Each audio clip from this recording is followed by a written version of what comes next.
Well, for more on this story, we're joined by Amalendu Misra, Professor of International Politics at Lancaster University. Thanks for tuning in.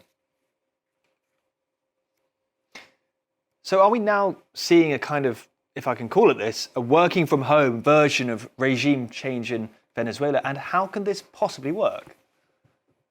Good morning. Indeed, what we have seen here is that there is a complete turnaround in terms of regime change.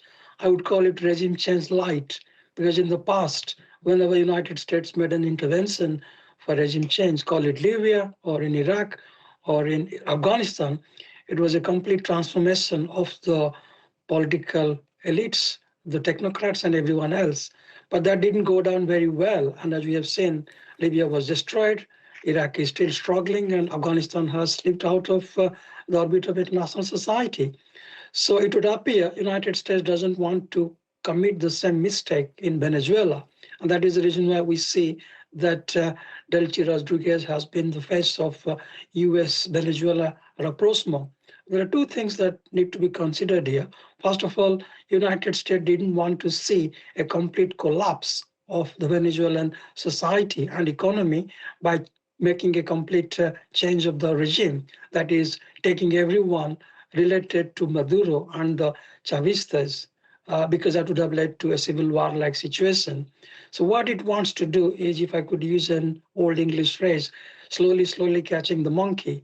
That means that you create the space for some degree of confidence among the Venezuelan people and also establish a working relationship with the United States.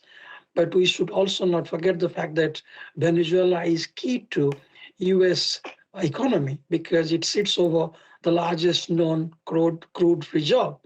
And if United States could have hands on it, which it's already doing at the moment by signing these contracts with many US companies operating in Venezuela now, it can sort of reduce its reliance on the Middle East. And that is one of the reasons why Trump says that if you have your problems, you go and sort it out in the Strait of Hormuz. So it can be the new rapprochement between the United States and Venezuela need to be seen in that global context. So I think Trump, by sort of airlifting Nicolas Maduro and his wife, has killed two birds in one stone here. But in terms of the Venezuelan perspective, it wasn't guaranteed that this would be the reaction. Did Venezuela simply see an opportunity to get sanctions lifted and seize that opportunity? Well, the message has been coming in a big way, because if you realize the opposition that was led by Maria Masada, who was the last year's Nobel Peace Prize, who sort of ingratiated herself with Trump, going to the extent of presenting her Nobel Peace Prize to Trump, was completely sidelined. That's because Washington realized that she's very unpopular within Venezuela. If they had chosen her to sort of replace Maduro, then that would have further fractured the society.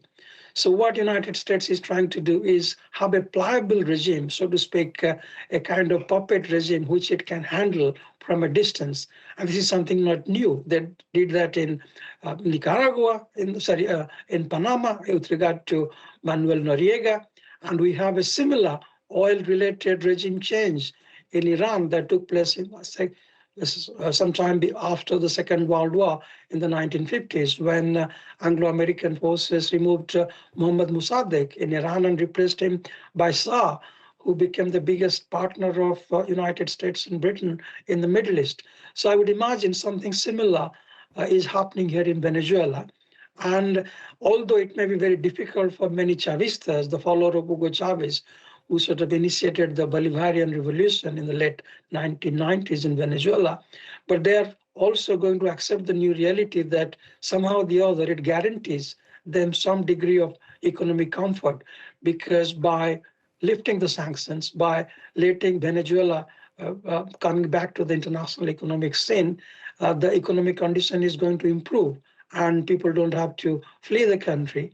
So let's not forget that some 7 million Venezuelans have left the country in the last 25 years. So this is, although not a very good move on part of the Venezuelans, but it is going to help them in the long run. And we know that at stake here is the largest known crude reserve, which is sitting under Venezuela. Is that now looking increasingly critical given what's going on in the Middle East? That's what Trump administration is trying to do. They're saying that Venezuela can sell its oil, but only under the supervision of United States. And all the US companies, oil companies, which were evicted from Venezuela when Hugo Chavez took over, are back in operation in Venezuela.